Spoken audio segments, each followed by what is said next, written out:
Yes, welcome again. Now we will go through this PDF file, uh, this booklet which is published in 2013, Learning Indicators and Learning Outcomes at the Elementary Stage. Was published by NCRT. This is 208 pages document. If you can see here, there are 208 pages in this booklet. So now we will go through this booklet.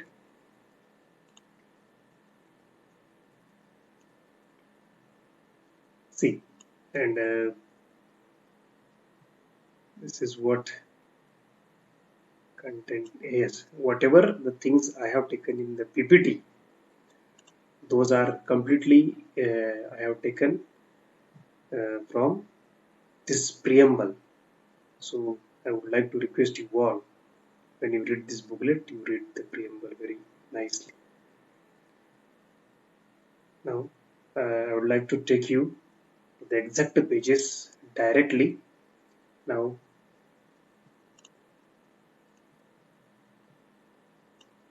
go to page number 39.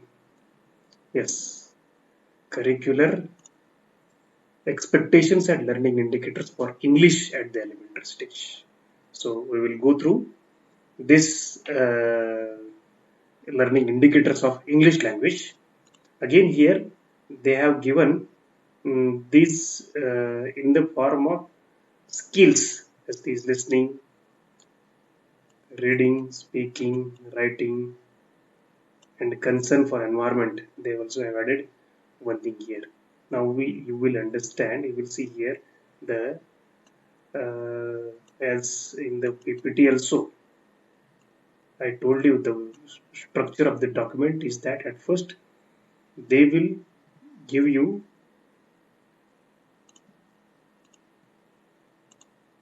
they will show you curricular expectations at first, then learning outcomes, then pedagogical processes and learning indicators that we have seen.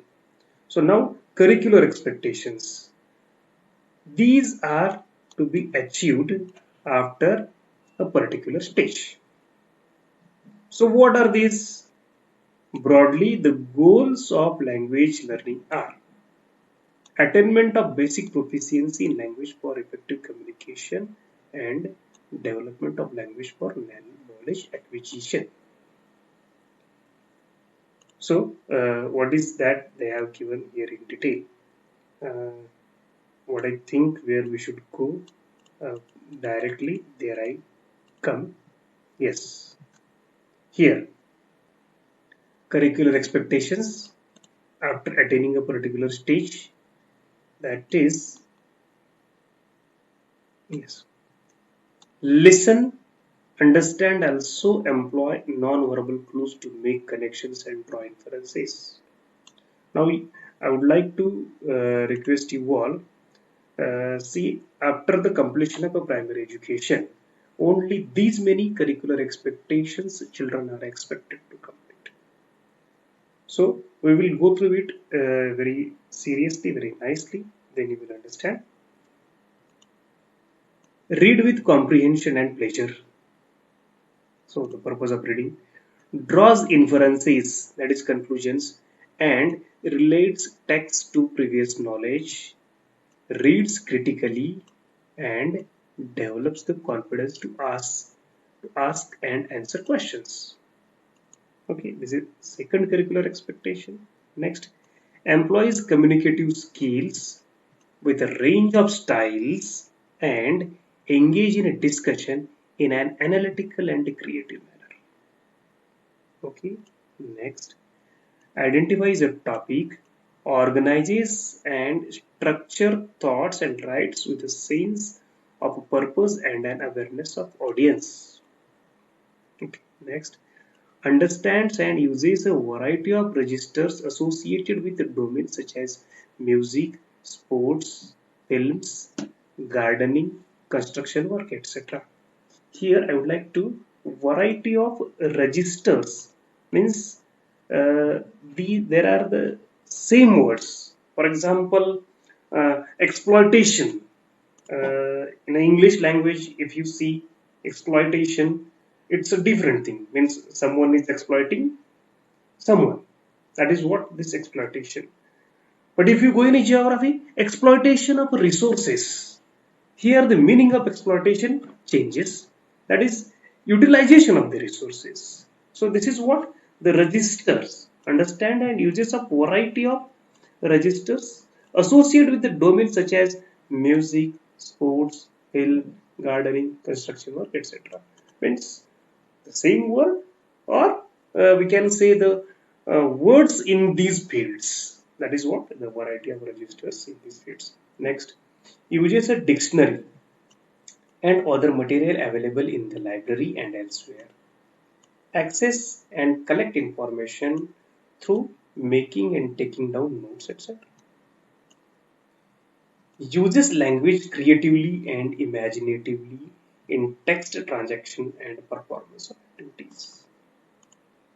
Develops sensitivity towards the culture and literary heritage, aspects of contemporary life and language in and around the classroom. Refines their literary sensibility and enriches their aesthetic life through different literary genres. This is what enjoyment. Appreciate similarities and differences across languages in multilingual classroom and society. Cultivates or develops sensitivity to the inherent variability that characterizes language and notice that languages keep changing all the time. It is possible for a student to notice the differences between his/her own speech and the one that of her his grandparents. So this is what after the completion of a particular stage, these are the broader goals or curricular expectations the children needs to complete. Now we will go next. Page number 44. I have jotted down the page numbers where we need to go directly. Now here see learning outcomes. At the end of class 3, learners will be able to do the following. Now earlier curricular expectations we have seen, that is after the completion of a particular stage. Now here learning outcomes after the completion of a class 3. What are these? See, when we were going through curricular expectations, then achievement of those things and all, we are thinking, yes, how is it possible and how will we go about it? So now, for achieving the curricular expectations, we can say learning outcomes and learning indicators are the means, or we can say these are the means of transport to reach the destination of curricular expectation. So at the end of class 3, learners will be able to do the following things. We will see a little bit, making it more, zooming it. See, talk about themselves, members of the family, and the people in their surroundings. Okay, this is a very simple thing. We have to make the child to be able to talk about themselves, members of the family, and the child in their surroundings. Then follow simple instructions, requests, and questions, and use formulaic expressions appropriately. Simple, very simple. Enjoy doing activities including singing, a rhyme, or identifying a person, object, or a thing in English. Next, recognize whole words or chunk of language. Next, recognize small and capital forms of English alphabet both in a context and in isolation. Read simple words, short sentences with the help of picture and understand them. Write simple words, phrases, short sentences. See, these are the learning outcomes which are to be completed at the end of class 3. Now, see, these are the exact our targets for class 3. And for that purpose, we have got a textbook.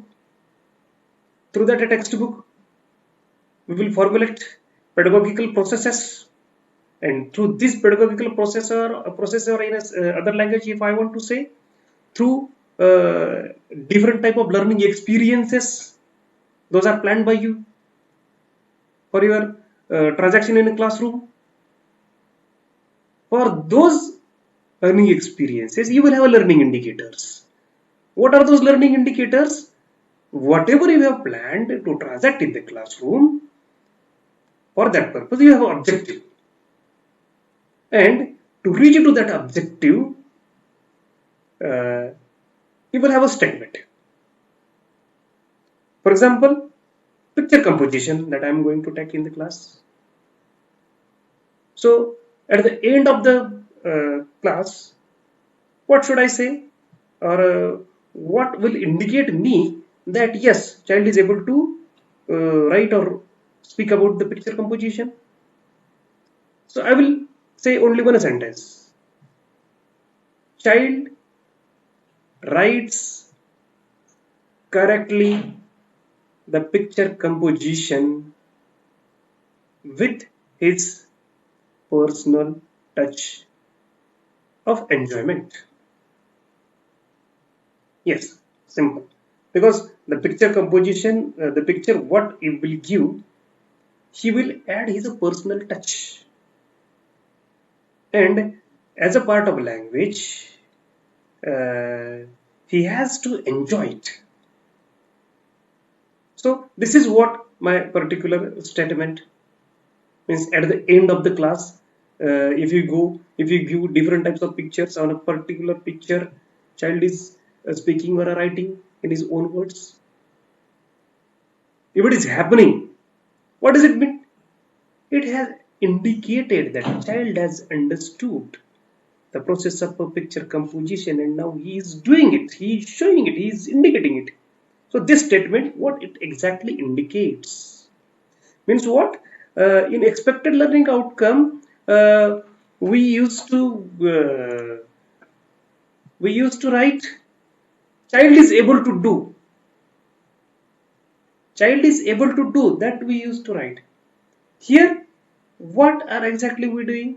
Child is showing something to you. Child is showing the behavioral change for a particular objective, and you are writing in the form of a sentence that a particular behavioral change.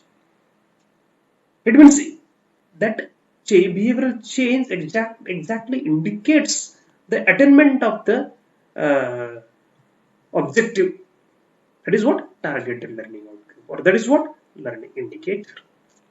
So here in this booklet, for the English, these learning indicators they have given in the form of skills. That is at first listening. So we will go at first next page. Yes, learning indicators. Learning indicators for listening. Now see, in a class 1, what they have given? Listens to English words and sentences used in class, school, and response in home language or English. What is given in class 2? Listens to established words and sentences used in class, school, and response in home language or English. Same thing also written in class 3. So when back to basic program was implemented in our KVs, I saw class 1 teacher, class 2 teacher, and class 3 teacher all are writing all are writing these TLOs in their teachers' diaries. Same. This is what they have given here, a general statement. So what is the difference you will see here? Self, family, friends, fruit and vegetables, names of animals, etc. And for example, recites the poem with others, etc. Yes. Here, what is they have given here? Neighborhood, school, market, playground, etc. And for example, let us sing the song together, draw a picture of a house and color it, etc. Now here what is in third class? Mode of transportation, post office, other sources, etc. and reads the poem aloud and interact. So here there is a change in the context and the level. So when you are going to formulate a particular TLO for class 1, self speaks about himself. For class 2, child speaks in his own words about the neighborhood or about the school. Means after completion of the process of providing learning experiences, child speaks about the school in his own words. This is the learning indicator, or this is the TLO that you have written clearly. So if you are writing in this way, it means it is exactly indicating the behavioral change. So in a class 3, in that way, you will write in different way. So this is what the different things that different uh, levels where we need to write our learning indicators or TLs. Now we will go towards uh, next step,